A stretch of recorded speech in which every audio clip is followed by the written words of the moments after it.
The Weaver's Dawn and the Giant of the White Hill.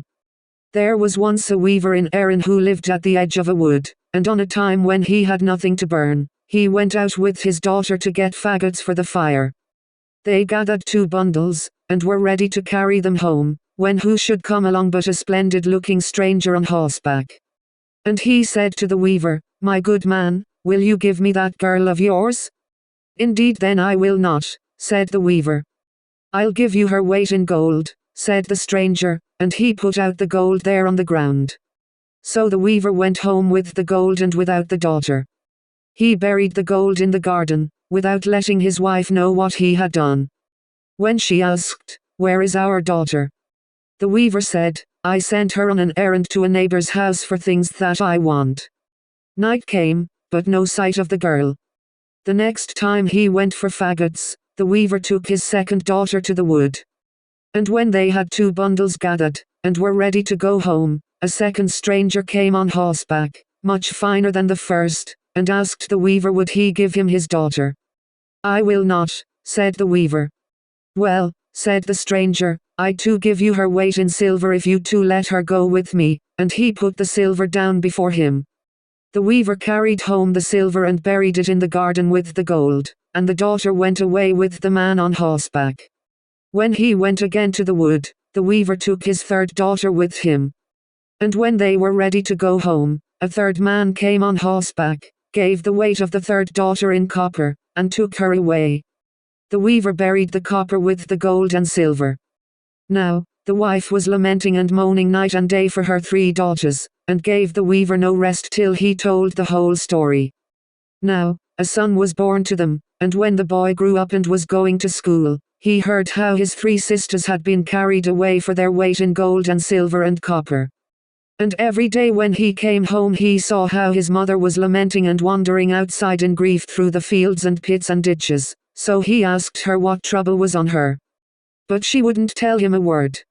At last he came home crying from school one day, and said, "I'll not sleep 3 nights in one house till I find my 3 sisters." Then he said to his mother, "Make me 3 loaves of bread, mother, for I am going on a journey." Next day he asked had she the bread ready. She said she had, and she was crying bitterly all the time. "I'm going to leave you now, mother," said he, "and I'll come back when I have found my 3 sisters." He went away, and walked until he was tired and hungry, and then he sat down to eat the bread that his mother had given him, when a red-hulled man came up and asked him for something to eat. "Sit down here," said the boy. He sat down, and the 2 ate till there was not a crumb of the bread left. The boy told of the journey he was on. Then the red-hulled man said, "There may not be much use in your going, but here are 3 things that'll serve you: the sword of sharpness, the cloth of plenty, and the cloak of darkness. No man can kill you while that sword is in your hand.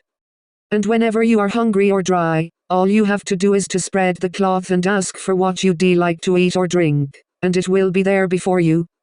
When you put on the cloak, there won't be a man or a woman or a living thing in the world that to see you, and you too go to whatever place you have set your mind on quicker than any wind."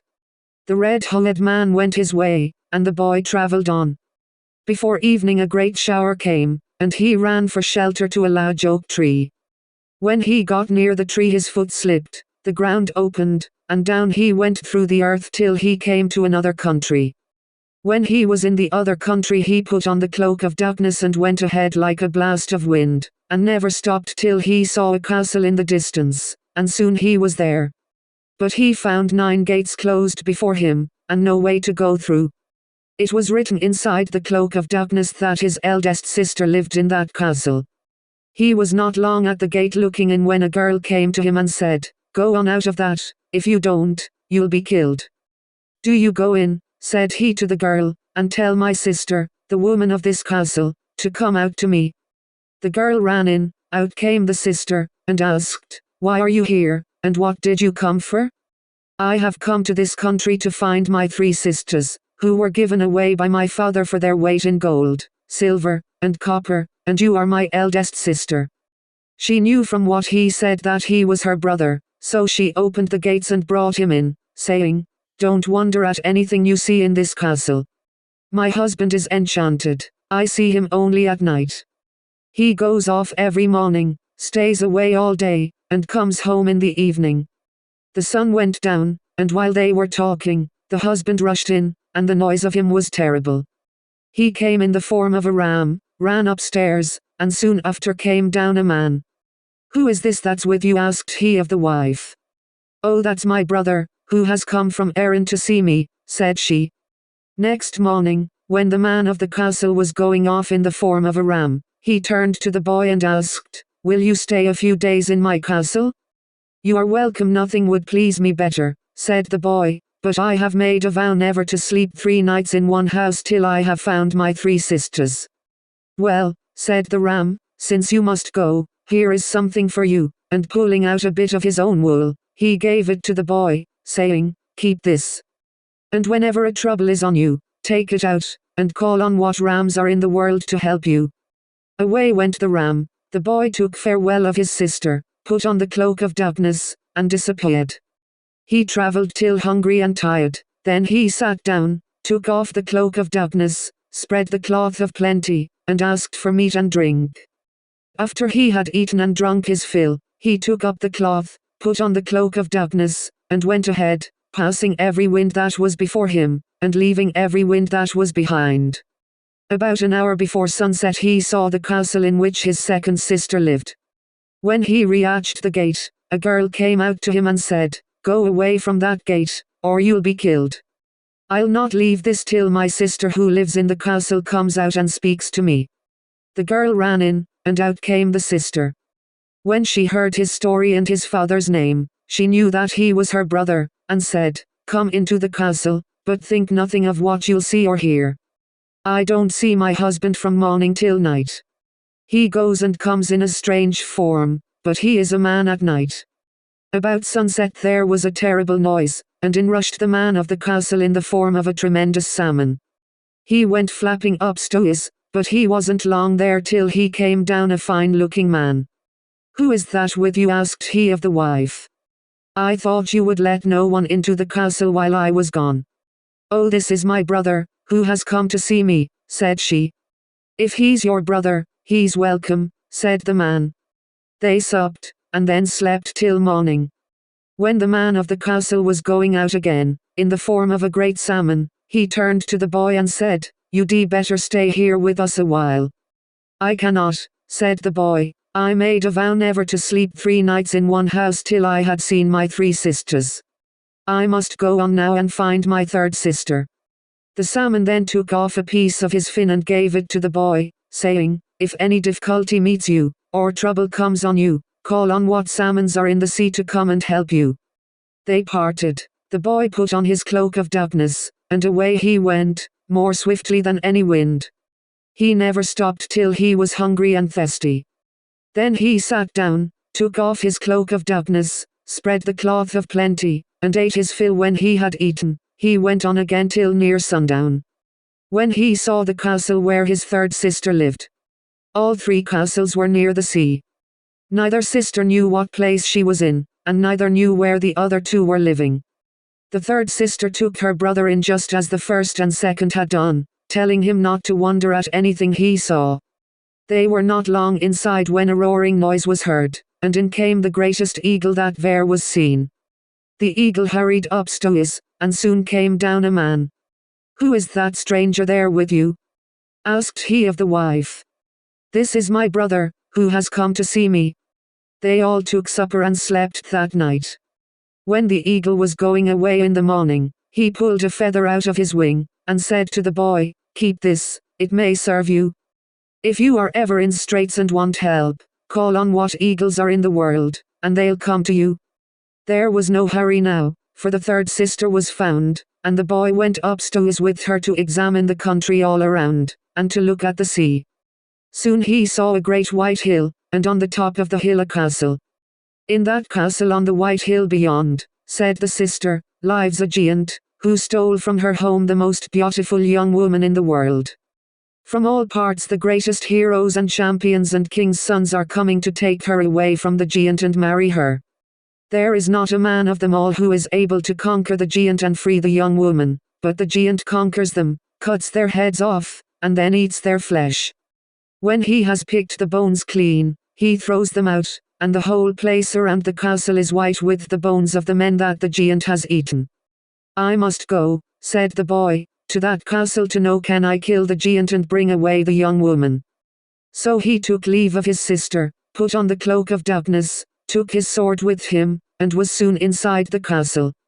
The giant was fighting with champions outside. When the boy saw the young woman he took off the cloak of darkness and spoke to her. "Oh," said she, "what can you do against the giant? No man has ever come to this castle without losing his life. The giant kills every man, and no one has ever come here so big that the giant did not eat him at one meal. And is there no way to kill him?" Asked the boy. "I think not," said she. "Well, if you two give me something to eat, I'll stay here, and when the giant comes in, I'll do my best to kill him. But don't let on that I am here." Then he put on the cloak of darkness, and no one could see him. When the giant came in, he had the bodies of 2 men on his back. He threw down the bodies and told the young woman to get them ready for his dinner. Then he snuffed around, and said, "There is someone here, I smell the blood of an Érenn each." "I don't think you do," said the young woman, "I can't see anyone." "Neither can I," said the giant, "but I smell a man." With that the boy drew his sword, and when the giant was struck, he ran in the direction of the blow to give one back, then he was struck on the other side. They were at one another this way, the giant and the boy with the cloak of darkness on him, till the giant had 50 wounds, and was covered with blood. Every minute he was getting a slash of a sword, but never could give one back. At last he called out, "Whoever you are, wait till tomorrow, and I'll face you then." So the fighting stopped, and the young woman began to cry and lament as if her heart would break when she saw the state the giant was in. "Oh, you two be with me no longer, you'll be killed now, what can I do alone without you?" And she tried to please him, and washed his wounds. "Don't be afraid," said the giant, "this one, whoever he is, will not kill me, for there is no man in the world that can kill me." Then the giant went to bed, and was well in the morning. Next day the giant and the boy began in the middle of the forenoon, and fought till the middle of the afternoon. The giant was covered with wounds, and he had not given one blow to the boy, and could not see him, for he was always in his cloak of darkness. So the giant had to ask for rest till next morning. While the young woman was washing and dressing the wounds of the giant, she cried and lamented all the time, saying, "What to become of me now? I'm afraid you two be killed this time, and how can I live here without you?" "Have no fear for me," said the giant, "I'll put your mind at rest. In the bottom of the sea is a chest locked and bound, in that chest is a duck, in the duck an egg. And I never can be killed unless someone gets the egg from the duck in the chest at the bottom of the sea, and rubs it on the mole that is under my right breast." While the giant was telling this to the woman to put her mind at rest, who should be listening to the story but the boy in the cloak of darkness? The minute he heard of the chest in the sea, he thought of the salmons. So off he hurried to the seashore, which was not far away. Then he took out the fin that his eldest sister's husband had given him, and called on what salmons were in the sea to bring up the chest with the duck inside, and put it out on the beach before him. He had not long to wait till he saw nothing but salmon. The whole sea was covered with them, moving to land, and they put the chest out on the beach before him. But the chest was locked and strong. "How could out the lock of wool?" said, "I want what rams are in the world to come and break open this chest." That minute the rams of the world were running to the seashore, each with a terrible pair of horns on him, and soon they battered the chest to splinters. Out flew the duck, and away she went over the sea. The boy took out the feather, and said, "I want what eagles are in the world to get me the egg from that duck." That minute the duck was surrounded by the eagles of the world, and the egg was soon brought to the boy. He put the feather, the wool, and the fin in his pocket, put on the cloak of darkness, and went to the castle on the White Hill, and told the young woman. When she was dressing the wounds of the giant again, to raise up his arm. Next day they fought till the middle of the afternoon. The giant was almost cut to pieces, and called for a cessation.